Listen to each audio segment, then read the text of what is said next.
एक सुंदर चरित्र है अशोक सुंदरी का। अशोक सुंदरी जी की उम्र थी 9 वर्ष। भगवान शंकर मां पार्वती की सुपुत्री अशोक सुंदरी 9 वर्ष की थी। काशी में भ्रमण कर रही थी क्योंकि काशी उनको प्रिय था।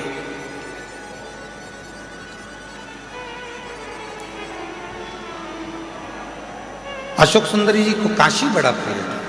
काशी में रह रही थी, काशी में भ्रमण कर रही थी और भ्रमण करते करते काशी की धरा पर अशोक सुंदरी एक दिन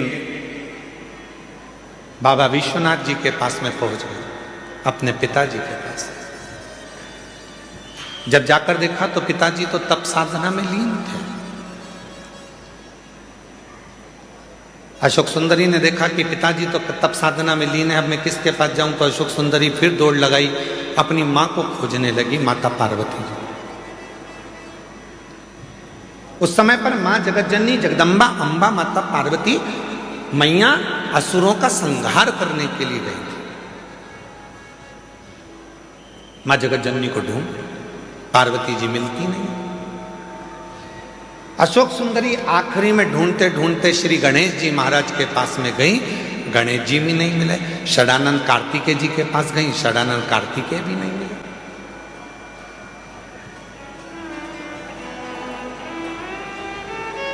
बहुत ढूंढा अशोक सुंदरी जी ने, ना पिताजी मिल रहे हैं, ना मां मिल रही है, ना गणेश जी मिल रहे हैं, ना कार्तिकेय जी मिल रहे हैं। आखिरी में अशोक सुंदरी एक स्थान पर एक वृक्ष के नीचे बैठ गई मौन होकर। और जो बात हमने आपसे पहले भी कही, आज फिर कहते हैं, जब तुम्हारे मन में अशांति उत्पन्न हो, जब तुम्हारे मन के अंदर बहुत ज्यादा टेंशन हो, अशांति हो, चिंता हो, डिप्रेशन हो, कहीं मत जाओ। एक किसी वृक्ष के नीचे कुछ देर के लिए, ये प्रकृति ने जो हमको वृक्ष दिए हैं, ये हमारे डिप्रेशन को, हमारी अशांति को शांत करने के लिए दिए। किसी वृक्ष के नीचे 10 मिनट के लिए मौन होकर बैठ जाओ और बाबा के ओम नाद का स्मरण करिए। ओम नाद का स्मरण।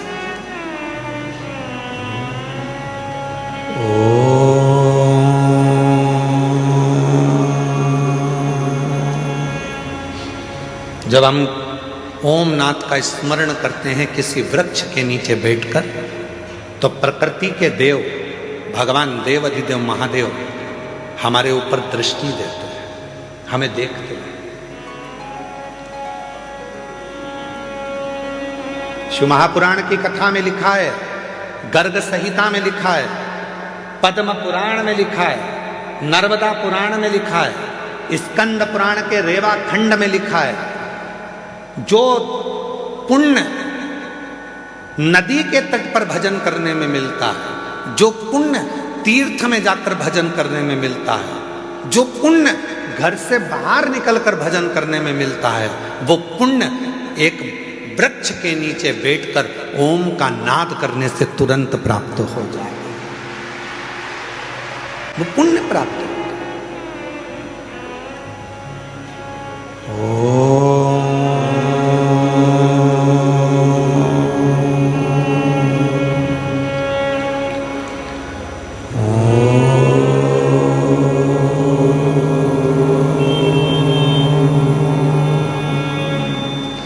एक नाद शिव से मिलने का।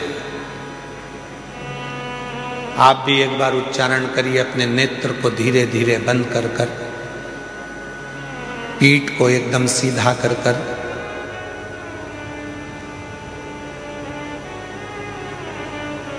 दोनों भुकुटियों का स्मरण मध्य बिंदु में कर कर इस ओम को लंबी गूंज के साथ अपने मुख से उच्चारण करिए।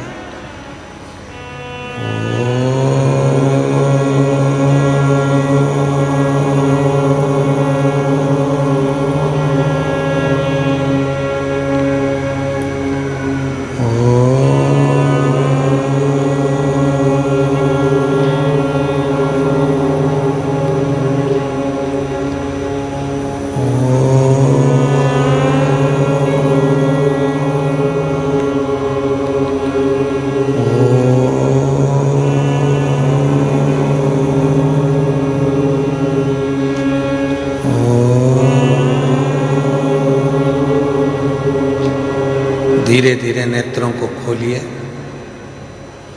स्मरण करिए देवाधिदेव महादेव के किसी वृक्ष के नीचे बैठकर शिव हमको देख रहे हैं और हम उस शिव को महसूस कर रहे हैं। ऐसा लग रहा है कि हमारे पास में हमारा देव अधिदेव महादेव कुबेर भंडारी स्वयं आकर खड़ा हुआ है। वो नाद है, वो अशोक सुंदरी ने ओम का उच्चारण करा, अशोक सुंदरी ने नाद किया ओम का। शिव पुराण की विद्येश्वर संहिता कहती है, स्कंद पुराण का रेवा खंड कहता है, किसी वृक्ष के नीचे बैठकर जब हम लंबी श्वास लेकर ओम का उच्चारण करते हैं तो महादेव हमको देखते जरूर हैं। और वही हुआ।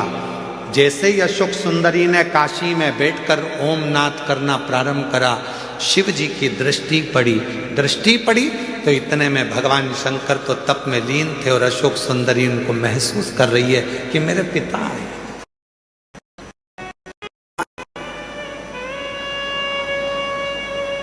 अशोक सुंदरी ने,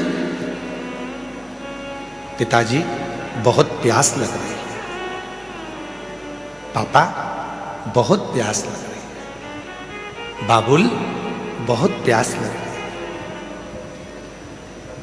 जिंदगी में यदि किसी बाप बेटी का प्रेम देखना है, जीवन में किसी पिता और पुत्री का प्रेम देखना है तो दो जगह पर देखिएगा। एक देखिए देवाधिदेव महादेव और अशोक सुंदरी का प्रेम, और दूसरा देखिए नरसिंह मेहता और नानी भाई का प्रेम।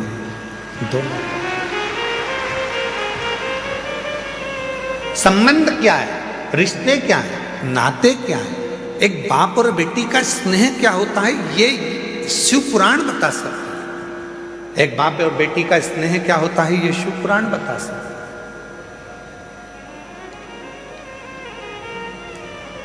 पिताजी मुझे बहुत प्यास लग रही है, बहुत प्यास लग रही है। पिताजी तो तप में लीन थे, कुछ बोले नहीं है, बस प्रकट हो गए, बोले कुछ नहीं, केवल प्रकट हुए। बहुत तेज प्यास लग रही है पिताजी। पिताजी कुछ नहीं बोले। थोड़ी देर बाद अशोक सुंदरी ने देखा कि मेरे पिताजी की जटा में से टप टप टप टप करते हुए जल बह रहा था। अशोक सुंदरी को लगा कि गंगा मैया सिर पे है तो वो पानी बहा रही है, मैं क्यों ना इस जल को पी लूं। और तुरंत अशोक सुंदरी ने पिताजी के कंधे पर जाकर लिपट गई और लिपट कर अशोक सुंदरी ने अपने मुख को ऊंचा करा और शिव जी की जटा से, भगवान शंकर की जटा से जो बूंद बूंद जल टपक रहा था उसको अशोक सुंदरी ने पीना प्रारंभ कर दिया।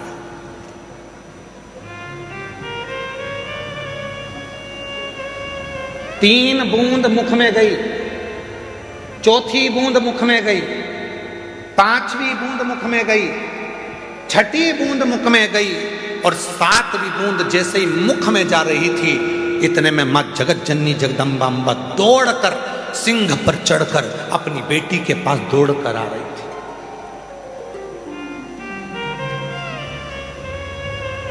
जगत जननी जगदम्बा अम्बा दौड़कर, सुंदरी सुंदरी सुंदरी सुंदरी अशोक सुंदरी सुंदरी सुंदरी, क्या बोले। शिवजी ने देखा कि पार्वती जी इतनी जल्दीबाजी में कहां से आ गई, तो पार्वती जी को देखकर शंकर भगवान तुरंत पूछा, क्या हो गया पार्वती, जो तुम इतनी चिल्लाती चिल्लाती अशोक सुंदरी सुंदरी सुंदरी अशोक सुंदरी सुंदरी सुंदरी अशोक सुंदरी करती हुई आ रही हो, क्या हुआ। अरे वो अशोक सुंदरी तुम्हारे पीछे बैठी है, उसको प्यास लग रही थी, पानी नहीं मिला, तो वो तुम्हारे शीश से जो बूंद बूंद जल टपक रहा है ना, उसको पी रही है।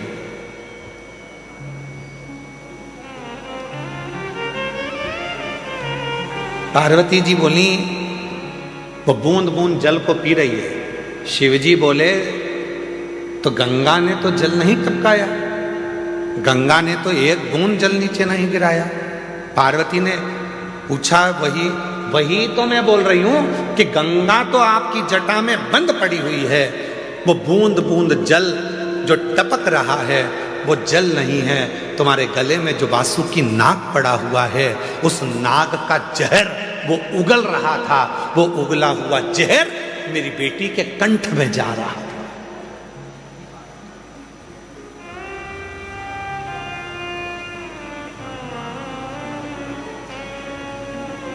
वो वासुकी नाग का उगला हुआ जहर मेरी बेटी के कंठ में जा रहा है।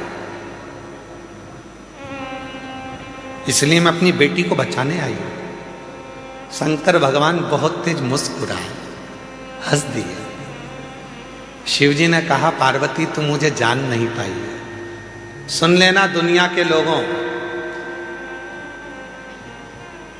जो शिवजी पे चढ़े हुए जल का पानी पीने के लिए मना करते हैं, जल पीने का मना करते हैं, उनके लिए ये कथा प्रेरणा है। लोग कहते हैं शिवजी पे चढ़ा हुआ जल नहीं पीना चाहिए, वो कथा को ध्यान से सुनना। आज रुद्राक्ष महोत्सव 2026 के प्रथम दिवस की कथा को अपने चित्त में बिठाना। शिवजी हंसे, पार्वती से कहा, पार्वती तू मुझे अभी तक समझ नहीं पाई है। पार्वती ने पूछा, क्यों? तूने क्या कहा? मेरे जटा से बाल में से पानी टपक रहा था और अशोक सुंदरी पी रही थी, और वासुकी नाग ने जहर उगला था, वो जहर अशोक सुंदरी के मुख में चला गया था। अरे पार्वती तो मुझे समझ नहीं पाई है। पार्वती, अगर जहर भी मुझ पर चढ़ जाता है तो वो भी अमृत बन जाता है, तो कब समझेगी?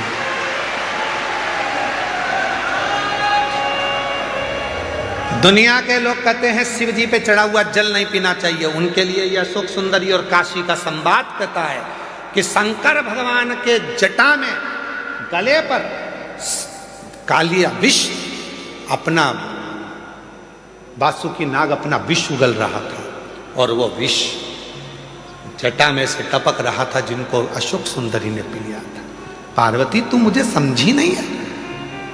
पार्वती, एक बेल पत्र मुझ पर चढ़ती है तो वो औषधि बन जाती है, एक दुर्वा मुझ पर चढ़ती है तो वो औषधि बन जाती है, एक बेर मुझ पर चढ़ता है तो औषधि बन जाती है, एक चावल का दाना मुझ पर चढ़ता है धान्य, वो औषधि बन जाती है। अरे पार्वती, जो जल मुझ पर चढ़ता है वो भले कैसा भी हो, वो मेरे ऊपर चढ़कर गंगा जल जैसी औषधि बनकर सुख प्रदान कर देता है, औषधि देता है। अब दुनिया के लोग बोलते हैं कि गुरुजी जल नहीं पीना चाहिए, तो दुनिया के लोग तो ये भी कहते हैं कि जल मत पियो, भले मदिरा पी लो।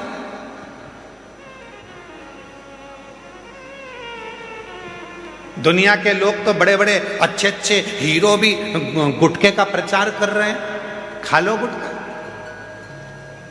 दुनिया के लोग तो गलत गलत प्रचार कर रहे हैं, कर लो गलत काम। नहीं,